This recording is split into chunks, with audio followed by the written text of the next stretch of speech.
Hey everyone, welcome to Your Money Map, sponsored by the Alliance for Lifetime Income. I'm your host, Jean Chatzky. Very glad to have you with us today.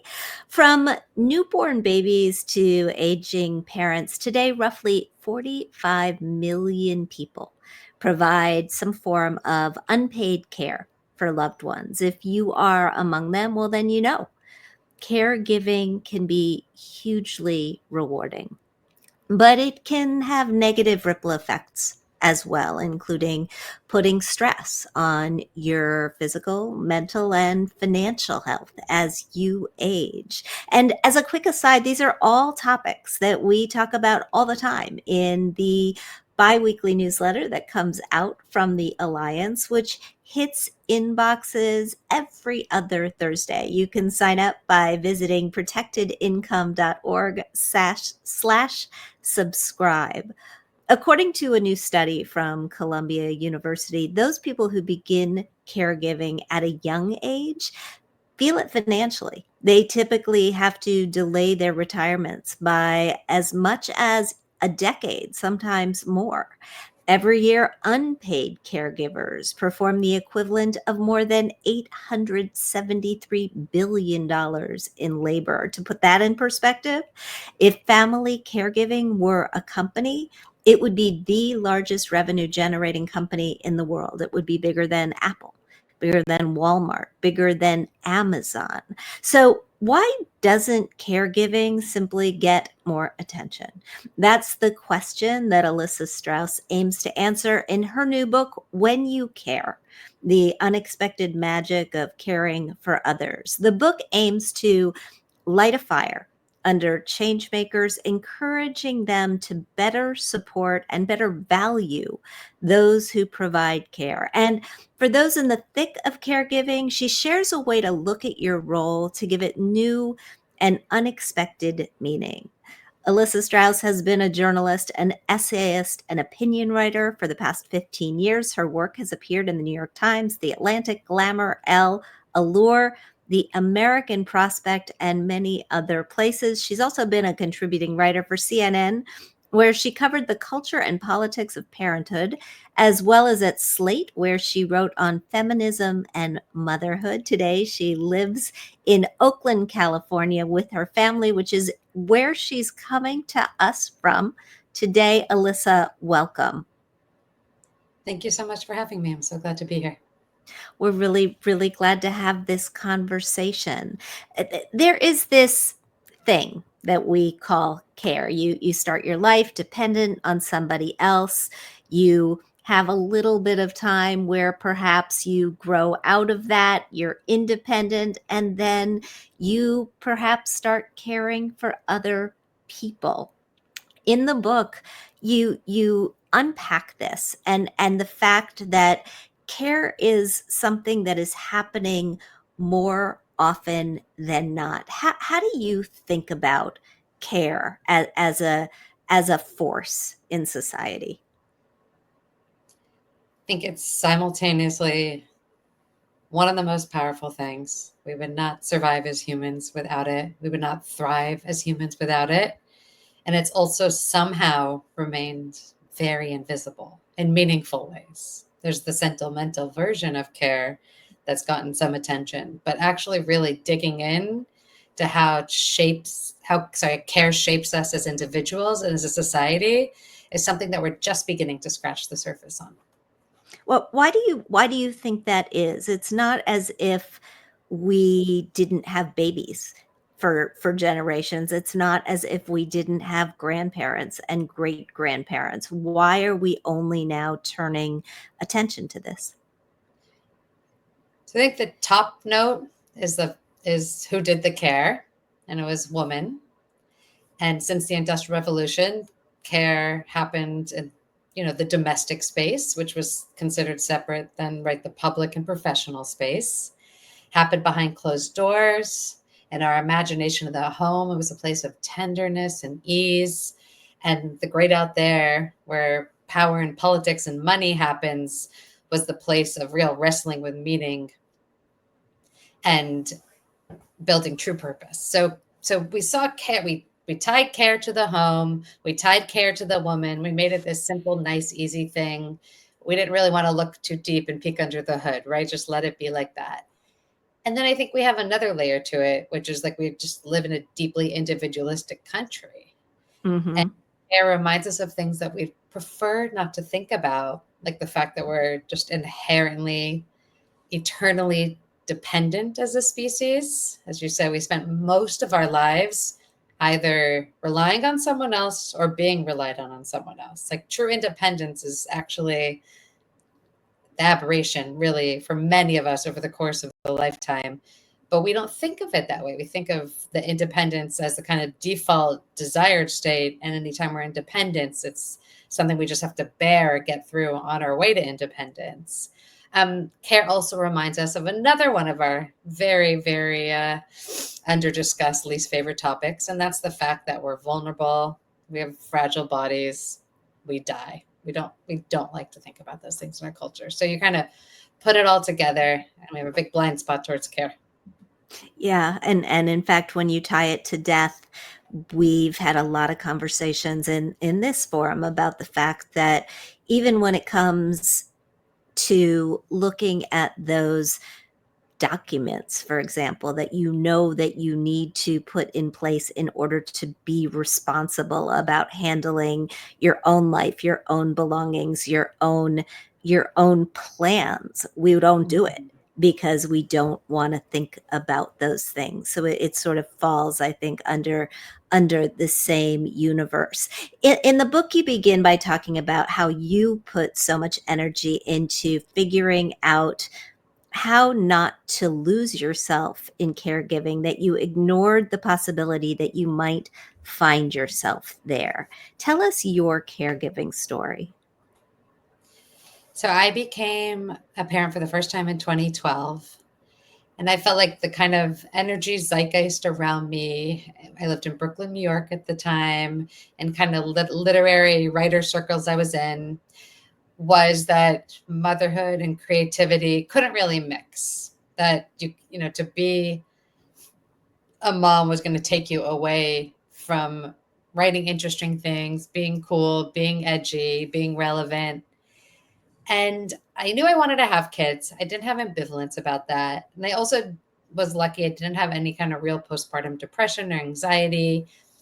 So it wasn't as though I was struggling to connect with my kid or, wrestling with whether or not I want to have them, but it was more of just like, I can not let this whole motherhood thing like ruin my identity, take away from my ambition, take away from this idea of the good life or an interesting life that just didn't include care and motherhood. And I thought I could do it, and I thought I had it all sorted out and basically involved. I didn't join any mommies groups because I saw that as just, letting motherhood win. And I kind of pushed away a lot of the attachment parenting practices that were very fashionable at the time, of baby wearing and extended breastfeeding. I was like, no, you're not going to get me, motherhood. And with time, I realized two things. One is that this idea that like I could keep the like Elissa as a self somehow separate from like the motherhood piece was ridiculous. That it's this like big expansive experience, and it's just going to kind of seep into who you are, not necessarily in magical ways, not always in positive ways, but just this idea that I could build a firewall between the two was kind of silly. And I also realized that trying to do that was actually making the experience a lot more boring. That by not really opening myself up to the potential in motherhood and the way it can be kind of philosophically, psychologically, spiritually challenging, the way it could actually enrich me as a friend, as a writer, as an employee, as a spouse, that it was flattening the experience. I was losing as a human from that because I was not letting myself be open to how I could change through care. And, I don't blame myself. We don't live in a culture that's saturated with stories in which care is a hero's journey, right? And, there's maybe three. But But once I realized that, like, hey, I'm losing here by being so skittish about, letting motherhood win, that's when motherhood really opened itself up for me. And it's tricky and it remains tricky because, listen, the second wave feminists weren't wrong. I mean, women were held back by care obligations. Both of my grandmas died. I mean, if they didn't have familial help and relative poverty because they were caregivers. So it's not like suddenly I was like, going back inside Betty Friedan's house and saying, like, no, this is great. What were you complaining about? But at the same time, I was like, it's good that we had that movement. It's good that we understand the importance of being out there in the world and having power. And if you earn money, earning that money, I want all that for myself and I want all that for other women. And can we then, now that we've made the gains to the degree that we made them, can we also say, like, wait a minute, that care stuff we did has its own power. And really, if we don't see it in all its fullness and in all its also demands of us and acknowledge all of it about care, like, we're never really going to have gender equality to begin with. You're talking mainly about motherhood. What is the difference, if there is one, when we talk about caring for older parents, when we talk about caring for a spouse who has an illness or an injury or is disabled? What's the difference between in forms of care? I know you put them all under the same umbrella, but are there distinctions? Yeah, so I think in terms of like the cultural narratives, we, with motherhood, like, we kind of have something to work with, really. Like, at least there are portrayals of motherhood in our society that we can choose to reject or embrace. When it comes to other types of care, they're really, truly invisible. And I know that, I wrote this book, in the book, I interview many different types of caregivers to old, ill, and disabled individuals. And I'll have conversations with some, with caregivers I'll meet now. They'll know I wrote this book, and I'll say, tell me about your experience. Like, tell me what's going on. And the first answer is almost always, you don't want to hear this. Nah, it's boring. I was like, no, actually, I don't think caring for a parent with dementia is boring at all. It has to be actually one of the most, like, mind expanding, challenging, like, impossible to, navigate experiences. I want to hear about all of it. And I really feel like I have to knock 3 times to get other types of caregivers to tell their stories. And I think that what illustrates is that we have, to the degree that we've kind of ignored and marginalized motherhood, we've done that a million times more to all other types of care. Those kind of caregivers aren't raising children, the future, right? So they don't have that kind of pat on the back. They're dealing, like we spoke about earlier, they're dealing with people in various states that we would prefer to pretend don't exist, like people that are dying or people that have chronic illnesses that have, make them disabled in some capacity or another. So it's like, I think the importance of talking about care, what it actually really is like, what it does to us, the full story of it is even more important when it comes to those types of caregivers, versus parents. When we think and talk about what it does to us, there's often an emphasis on the negative. It's stressful. It's financially incredibly challenging. It can be a burden. And I have heard a lot of those stories, but I know that in your research, you also heard a lot of stories that uh, open your eyes to how, as you call it, magical it can be. When did the switch flip for you on understanding the latter scenario?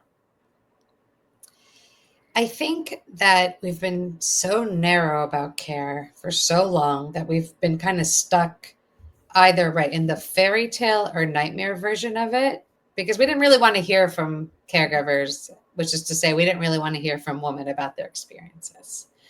So we have this kind of nice, simple story of, right, whether it's parenting or caring for an elderly parent, um, that, just kind of, this is how things should be and this is what people do. And, what I really wanted more than anything was to widen the aperture and to get us into that headspace where we see care, as I mentioned earlier, as its own kind of hero's journey. It's not the fairy tale. Sometimes it's the nightmare. Maybe sometimes it is, right? But most often it's not. It's sometimes a nightmare, but most often it's not. Instead, it's really just this place where we tap into what it means to be human in some of the richest and deepest ways. And that comes with dark nights of the soul. It comes with also the magic, right? It comes with feeling like we are able to give another human being dignity. We have an agreement as a culture that humans deserve dignity, right? This is something that came about in the 20th century human rights movement. And we all, pretty much globally, like, would underline dignity as like a big important thing humans should have. Care is how we give humans dignity, but it happens brick by brick. It's not one big cathedral erected at once. It's every single individual caregiver working so hard to put their brick in the wall of the cathedral of dignity, right? So it's these quiet acts that happen in our home. When you look at the research on care, you see that, yes, we're absolutely seeing stress. We're absolutely seeing evidence of the burden. We know from cross national data that much of that would be alleviated if we had better policies supporting caregivers. And when you dig into a lot of the research, it's not necessarily the act of care itself. It's the fact that if you're caring for someone, like, you might have to quit your job. You might not afford your mortgage or rent.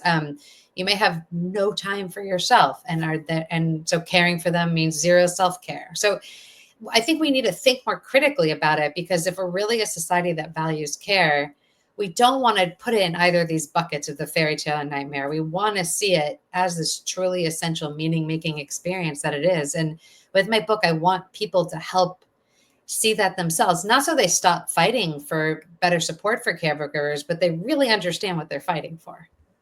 Yeah, no, absolutely. And one of the ways we don't value care, as you note in the book, is economically. One Yes. stat that you cite is that if caregivers over the age of 50 could both work and care, the US GDP could grow by $1.7 trillion by 2030 and by 4.1 trillion by 2050. That's according to analysis from AARP, which has done considerable work in the caregiving space. What do you think? And I just want to point out, as we talk about fixing programs like Social Security and Medicare, these sorts of gains would go a very, very long way. What do you think needs to happen in order to realize these economic benefits, or start realizing the economic benefits? If you were drawing a roadmap to change policy, what would be on it? I mean, these sometimes with this question, I hate that I have to say the first answer out loud, because I can't believe we don't have it. But the lowest hanging fruit here, and the thing we've known about forever, basically, it feels like that we should have and don't have, is some kind of paid leave policy, right? Like, there are moments when you're a parent or caregiver where everything has to stop and you have to devote all your attention to the person you're caring for. And we live in a country that does not guarantee your job or guarantee any income during those times. So that is the lowest hanging fruit.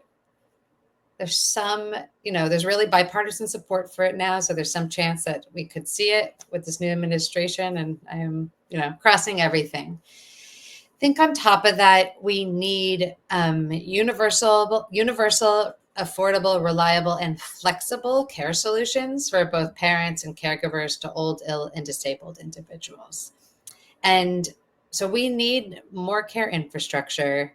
We need to know that there's well-trained home healthcare aides who are available and can come and give caregivers a break or provide that good, reliable care. So even if they're not, even if they're technically on a break, they actually can release the mental load, right? Because that's a big difference. You can have someone kind of manage, but if you're that person, you don't have confidence in that person, then you're not letting go of that mental load, and it's not much of a break.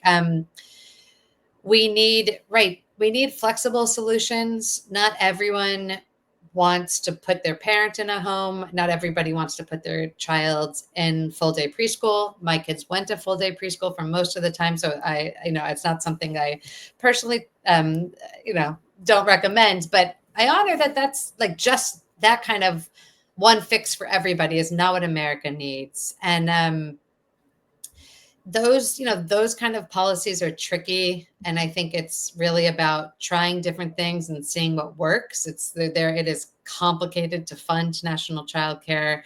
It is complicated to fund national elder care. I love seeing Kamala's promise that you basically wouldn't have to spend down your entire bank account so you can be eligible for home health care aids. Most countries don't have it structured that way, so if we could just get that in paid leave, I'd be happy in the near future. And I think the other thing we really need to think about is culture change too. Like, this isn't all going to come from government policies. It starts in kind of small, almost invisible ways. I think it's been well documented that America is in a loneliness crisis, that we feel less connected to community groups. There's the work of the sociologist Robert Putnam, who wrote a book called Bowling Alone, that shows how civic participation has declined. He published that book, 20 some years ago now, and it's only fallen more and more. Like, we're just not members of things. We don't have these thick communities to rely on. Fewer and fewer of us all the time. So I think our care solutions sit there too. They sit in, do you have a friend, a neighbor, someone you trust to help you with your care responsibilities, or just to take care of something that you can't take care of yourself, like cleaning your own gutters because you're too busy caring. Like, it's these things that we look at as small in our culture because we're such an individualistic society, but actually these little acts of care we can give to one another, and committing to communities, even if we don't love everyone in them all the time, even if we don't agree with everyone, to just say, like, I'm going to be part of some community. Like, these ripple effects really can sustain us.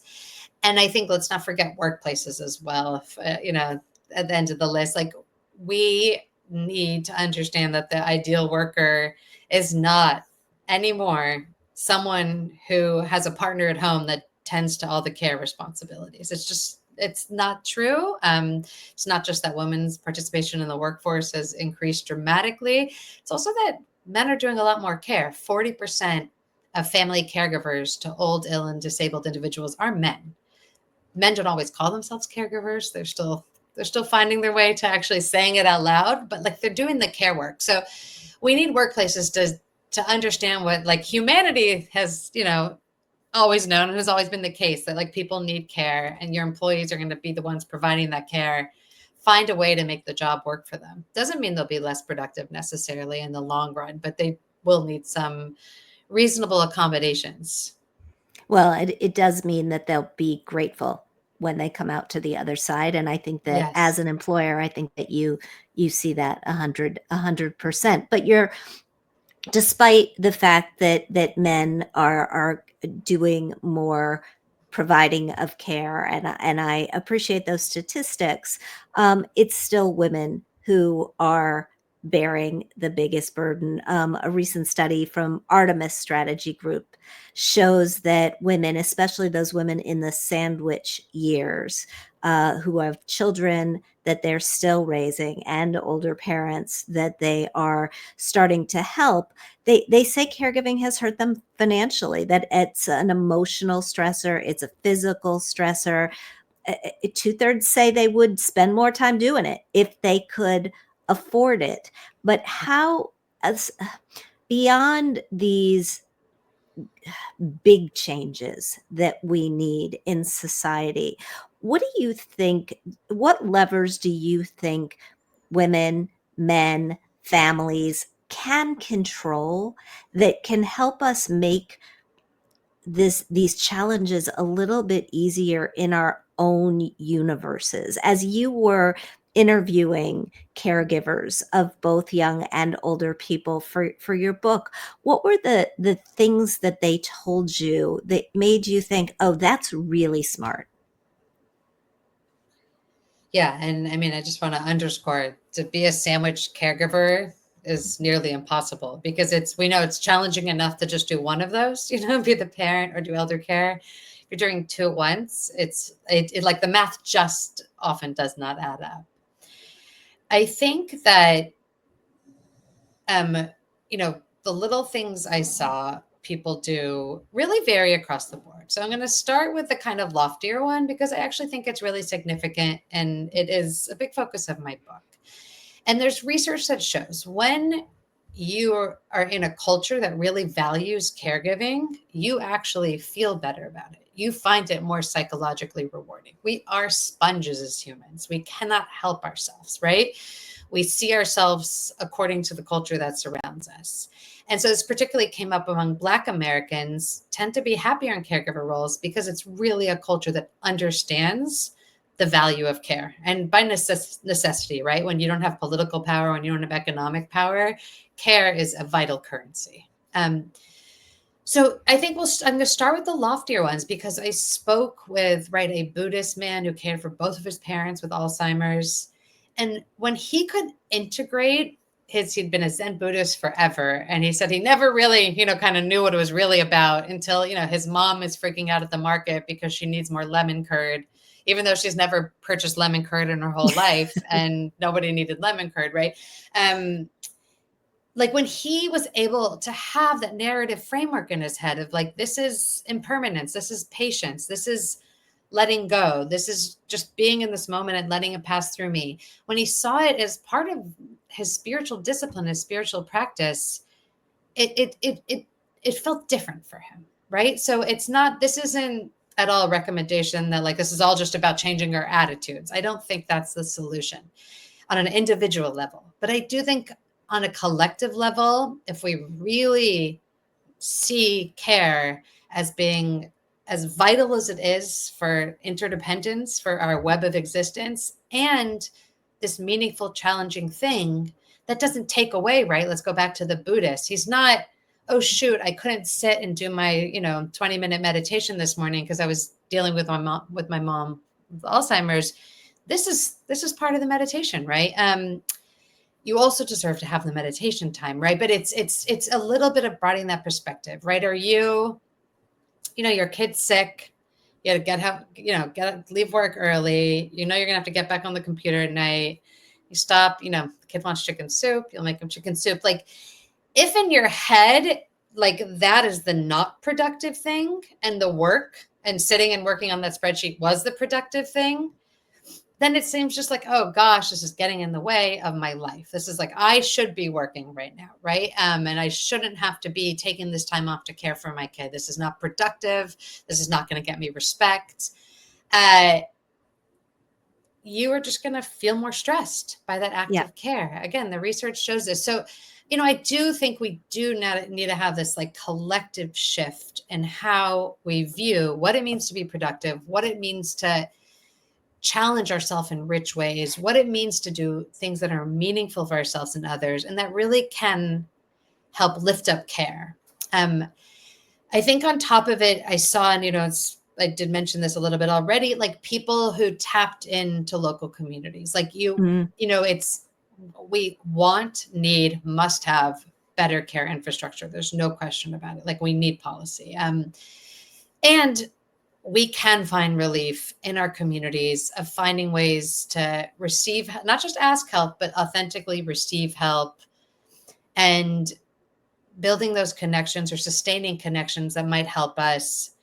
I think also a certain amount of letting go of perfectionism. This is definitely much bigger with parents and other types of care, but accepting that it may, sometimes like if everyone comes out the other side of an experience like healthy, and happy enough, or at least the same, like if it wasn't how you envisioned it, let it go, right? And then I think also anyone who got help, this is specific to elder care, anyone who got help with navigating the insane labyrinth that is the healthcare system showed like great stress relief. And, if you can afford it, there are now services that will help you with that. it's, or if you can really, that's the kind of work that maybe a relative who lives across the country from you can help you take on. Ask them, that I've shown, like, witnessed a lot of people that just having someone else to manage the appointment making and the referrals and all this offset so much stress. So when it came time to bathe someone or to cook for someone, you just had that much more bandwidth in you and maybe felt that much less stressed out or resentful, which is fair, about it. Yeah.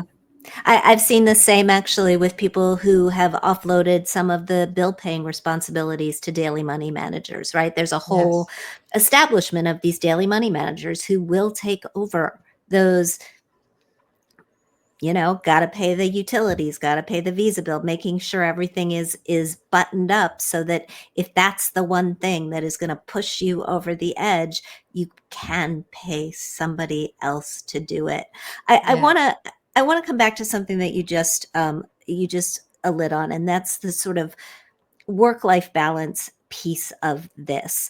Do you think that younger generations are doing a better job of this? I mean, there's really been a whole sort of movement to the good enough job. Your job's not your life.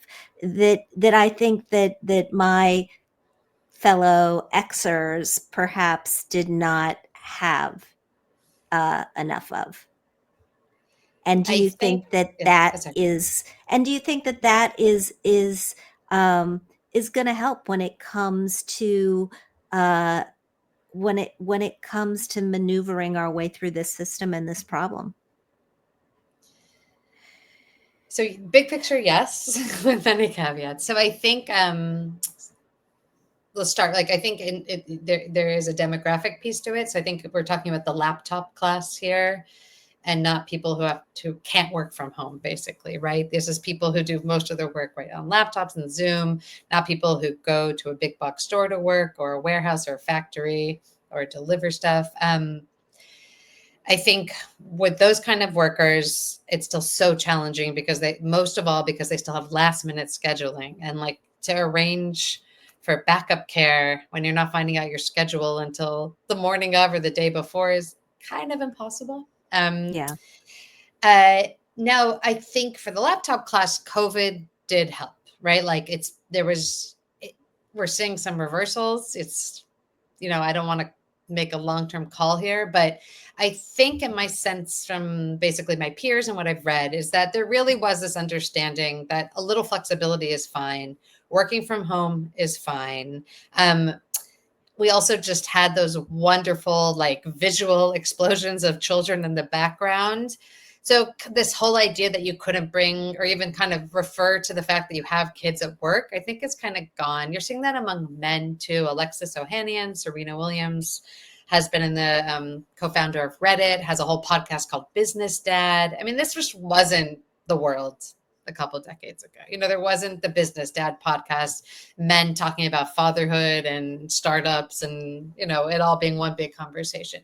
So I think we are really seeing some hope and progress. I think, though, there's a certain world in which the ideal worker, and this is finance jobs, tech jobs, many government jobs, that ideal worker is still someone who only works and has nothing else going on. And should they dare to, demand anything for a care responsibility, it doesn't fit well. It is not appreciated by the wider culture. So I don't think we can wave the victory flag yet. And I love seeing the signs of progress, but I don't think we're at the point yet where we're seeing care responsibilities being seen as truly part of a productive life and something that people of on all levels should be supported doing. And Yeah. this is where the culture change piece for me has to come in. Like, is your pastor giving a sermon, a real meaningful sermon about care? Is your pastor elevating care?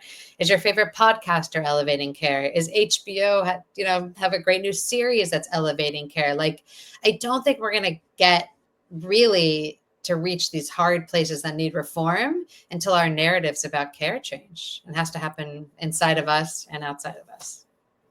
We will leave it there. with this from Sabrina, who said, she wrote in the comments, I needed this 5 years ago when I was caregiving for my father. I am still recovering physically, emotionally, and financially. So it's great that you're getting the message out. Elissa, if people would like more of this, people like Sabrina, where would you like them to go? Everybody should read your book, by the way. But beyond reading the book, where can I send them to get more information from you? So I'm on Instagram at Elissa Avery. My website's very simple, elissastrauss.com. This book is available everywhere, including on Amazon, which I know, we're not supposed to recommend people to buy books on Amazon because it's not always the best for the book business. But I give all parents and caregivers a free pass because there's something about it showing up on your doorstep that makes it all possible. And yeah, I'm also on LinkedIn, Elissa Strauss. You can find me there. I post thoughts about care and conferences and talks and stuff I'm doing all the time.